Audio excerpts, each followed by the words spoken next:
मुझे मेरी किताब का अंत नहीं मिल रहा था। मिल जाता अगर कभी किसी से इश्क हुआ होता तो। होता भी कैसे? स्कूल ऐसा था जहाँ लड़कियाँ न थी और कॉलेज माँ बाप ने भेजा नहीं। बाबूजी की दुकान पर बैठकर ही ग्रेजुएशन तक की पढ़ाई की। दुकान पर आई किसी ग्राहक से भी इश्क हो जाता अगर दुकान बिंदी लिपस्टिक की होती। हमारी दुकान भी ऐसी थी जिसका ताल्लुक छोटे शहरों में केवल मर्दों से होता है। रामलाल पान भंडार, जी हाँ। और जब मैंने काम संभालना शुरू किया तब इसका नाम बदलकर रामलाल एंड सन्स पान भंडार कर दिया गया, जो एक तंग सी गली में माचिस की डिबिया जैसी दिखाई देती थी। उस गली में खाने पीने से लेकर घर बनाने तक का सारा सामान मिल जाता था। गली के बीचों बीच एक तार पर रंग बिरंगे दुपट्टे सुखाता हुआ सुहास खूबसूरत युवतियों से घिरा हुआ पानी पूरी वाला गोपाल, गली के नुक्कड़ पर गोरे गोरे हाथों में रंगीन चूड़ियां चढ़ाता हुआ राजेश। इन सब से जब नजर मिलती थी तो लगता था जैसे मुझ पर मन ही मन हंस रहे हों। मैं उनसे नजर चुराकर चूना कत्था लगाने में लगा रहता था।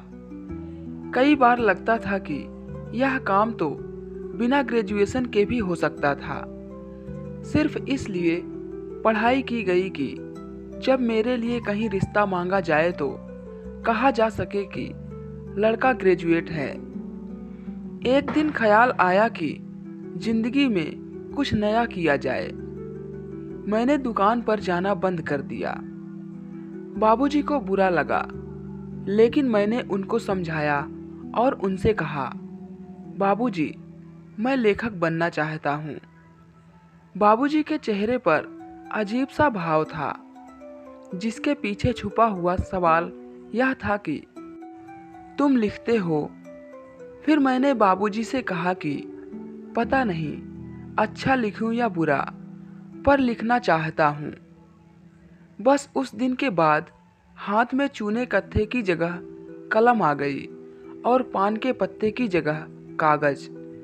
बस फिर लिखना शुरू किया, कभी किसी अखबार के लिए, कभी किसी इश्तेहार के लिए, और जब वक्त मिला तो अपनी किताब के लिए। धीरे धीरे किताब भी पूरी होने लगी, बस उसका अंत नहीं लिख पा रहा था। छोटा मोटा लिखकर अपने पैसों से एक बाइक भी ले ली, जिसकी पिछली सीट हमेशा एक बंजर जमीन की तरह दिखाई देती थी, जिसे किसान सिर्फ देखता ही रहता है और कुछ नहीं कर पाता।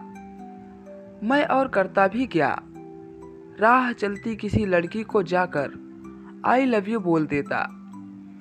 लड़कियों के कॉलेज के बाहर सारा दिन घूमता रहता। हमारे मोहल्ले में भी कोई ऐसी ना थी जिसे देखकर दिल में पियानो बज उठे। मैं ढूंढ रहा था पागलों की तरह कि कोई मिले जिससे घंटों बातें करूं। किसी को तो देखकर ऐसा लगे कि इसके लिए किसी फिल्म के हीरो की तरह पूरी दुनिया से लड़ा जा सकता है। कोई तो हो जिससे मिलकर पता लगे कि इश्क क्या है। ऐसा क्या था मिर्जा साहिब रोमियो जूलियट, लैला मजनू के बीच? इन्हीं सवालों की तलाश करते करते उम्र गुजर रही थी। नाम तो घर वालों ने राज रखा था, पर कोई सिमरन मिली नहीं। माँ की तबीयत बहुत खराब रहने लगी थी और एक दिन बाबूजी भी गुजर गए। दुकान को संभालने वाला कोई न था, इसलिए उसे बेच दिया। एक दिन माँ ने अपने पास बुलाया और मेरे सर पर हाथ फेरते हुए कहा, मैं भी ना रहूं, उससे पहले सेहरा पहन ले। बस फिर क्या था, सेहरा पहन लिया और कर लिया ब्याह सुगंधा से। सांवले से रंग की बिल्कुल आमसी दिखने वाली पहली बार जब उसे देखा तो सच बताऊं, कुछ नहीं हुआ। ना पियानो बजा, ना धड़कनें बढ़ी, ना स्लो मोशन में उसके बाल उड़े। ना वह हीर थी, ना वह हूर थी, बस बीवी थी मेरी और मैं उसका पति। शादी के 4 दिन तक 4 शब्द भी नहीं बोले होंगे हमने एक दूसरे के साथ। यह किसी पर गुस्सा नहीं था, ना ही किसी बात की नाराजगी। समझ ही नहीं आता था कि बात क्या करूं। ज्यादा से ज्यादा इतना पूछ लेता था, सुगंधा आज खाने में क्या बनाओगी? और उसका जवाब होता, जो आप कहें। माँ और सुगंधा की आपस में बहुत बात होती थी। वह ख्याल भी बहुत रखती थी माँ का। कई बार मुझे ईर्ष्या होती थी कि इन दोनों की बातचीत का हिस्सा मैं भी बनूं, लेकिन मुझे आज तक इनकी बातें ही समझ ना आई। एक रोज बहुत तेज बारिश हो रही थी। हमारे घर की छत से भी पानी टपकना शुरू हो चुका था। तेज हवाओं के साथ गली में से दरवाजे खिड़कियों आवाजें गूंज रही थी। कहीं बच्चों के पानी में खेलने की आवाज और कहीं किसी के स्कूटर खराब होने की आवाज। मैं अपने घर में खिड़की पर बैठा चाय की चुस्की लेता हुआ बारिश का मजा ले रहा था। इतने में मेरे फोन पर सुगंधा के छोटे भाई यानी मेरे साले साहब मिहिर का मैसेज आया। आज दीदी का बर्थडे है। मैंने उसे शुक्रिया लिखकर भेज दिया। अब समझ नहीं आ रहा था कि ऐसे ही जाकर हैप्पी बर्थडे बोल दूं या कोई तोहफा लाकर दूं। दिमाग ने जवाब दिया, तोहफा तो देना चाहिए, आखिर शादी के बाद पहला जन्मदिन है। फिर एक सवाल उठा, तोहफे में क्या दूं? साड़ी, अंगूठी, नया फोन, और अगर उसे पसंद नहीं आया तो?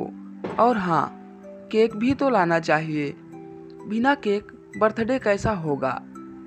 लेकिन जाऊंगा कहाँ गिफ्ट और केक लेने?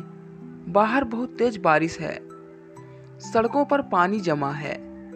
अगर रास्ते में बाइक खराब हो गई तो? काफी देर सोचने के बाद मैं उठा, अलमीराह से अपना रेनकोट निकालने लगा कि सुगंधा की आवाज आई, इतनी तेज बारिश में क्यों जा रहे हैं बाहर? मैंने जवाब दिया, बारिश तो होती रहेगी, घर में थोड़े ही बैठा रहूंगा। और कहकर मैं बाहर की तरफ निकल गया। जितना लग रहा था बारिश उससे कहीं ज्यादा तेज थी। मैंने बाइक ना उठाकर रिक्शा से जाने का फैसला लिया। सड़कों पर पानी बहुत ज्यादा था। ऑटो रिक्शा भी कोई दिखाई ना दे रहा था। केक की दुकान ज्यादा दूर नहीं थी, लेकिन आसपास ऐसी कोई दुकान ना थी जहां से अच्छा सा तोहफा मिल सके।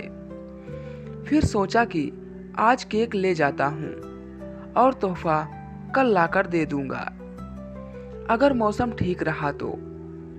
मैंने एक केक लिया और उसे अच्छे से पैक करवाया ताकि बारिश से कोई नुकसान ना हो, और घर की तरफ निकल गया। घर पहुंचा तो एहसास हो गया था कि बारिश ने अपना असर दिखा दिया है। घर में पहला कदम ही छींक के साथ रखा। अंदर से सुगंधा एक तौलिया लेकर आई। कहा था ना आपसे मत जाइए बारिश में। मैं कुछ नहीं बोला। केक के डिब्बे को खोला और कमरे के बीचों बीच पड़े टेबल पर रख दिया।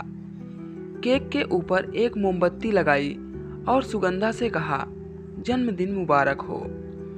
वह मुस्कुराई और बोली, आपको किसने बताया? मैंने उसे मिहिर का मैसेज दिखाया। माँ भी अपने बिस्तर से उठी और उसने सुगंधा को आशीर्वाद दिया और अपने तकिए के नीचे रखे हुए पर्स में से 100 रुपए निकालकर सुगंधा के हाथ में रख दिए। मैंने उसे कहा, अब काट भी लो उस केक को। वह उस टेबल के पास बैठी अपनी आंखें बंद की और उस मोमबत्ती को फूंक मारकर बुझा दिया। पास में रखे हुए एक प्लास्टिक के चाकू को, जो उस केक वाले डिब्बे में ही था, उसे उठाया और उस केक पर चला दिया। माँ और मैंने उसे जन्मदिन की मुबारकबाद दी। उसने केक में से एक टुकड़ा निकाला और माँ को खिलाया। फिर उसने दूसरा टुकड़ा निकाला और मेरी तरफ ले आई। यह सब कुछ मेरी नज़रों के सामने बहुत ही धीरे धीरे चल रहा था। सुगंधा की खुशी उसके चेहरे और आंखों में साफ साफ नजर आ रही थी। उसने वह केक मुझे खिलाया और सच बताऊं, उस केक का स्वाद कैसा था मुझे पता नहीं, क्योंकि मेरा ध्यान और मेरी नज़र सिर्फ सुगंधा पर थी, उसकी खुशी पर थी, उसकी आंखों की चमक पर थी। वह अपने होठों को मेरे चेहरे के पास लाई और मेरे कान में धीरे से कहा, थैंक यू। अचानक कहीं से पियानो बजने की आवाज़ आई। हैरानी की बात यह थी कि मोहल्ले में किसी के घर पियानो नहीं था। मैंने सुगंधा की तरफ देखा तो स्लो मोशन में हवा के झोंके से लहराते उसके बाल उसके चेहरे को मेरी नज़रों से छिपा रहे थे। मैं उसके करीब गया, उसके हाथ से केक का टुकड़ा लिया और उसे खिलाया। उसके कान के पास धीरे से जाकर कहा, माय प्लेजर। और उस दिन मुझे मेरी किताब का अंत मिल गया। तो दोस्तों, आप कमेंट करके ज़रूर बताएं कि आपको ये प्यारी सी कहानी कैसी लगी। दोस्तों, कहानी अगर पसंद आई तो वीडियो को एक लाइक ज़रूर करें और हमारे चैनल पे नए हैं तो चैनल को सब्सक्राइब ज़रूर करें। तो मिलते हैं अगले वीडियो में ऐसी ही एक और प्यारी कहानी के साथ। तब तक के लिए goodbye and thank you.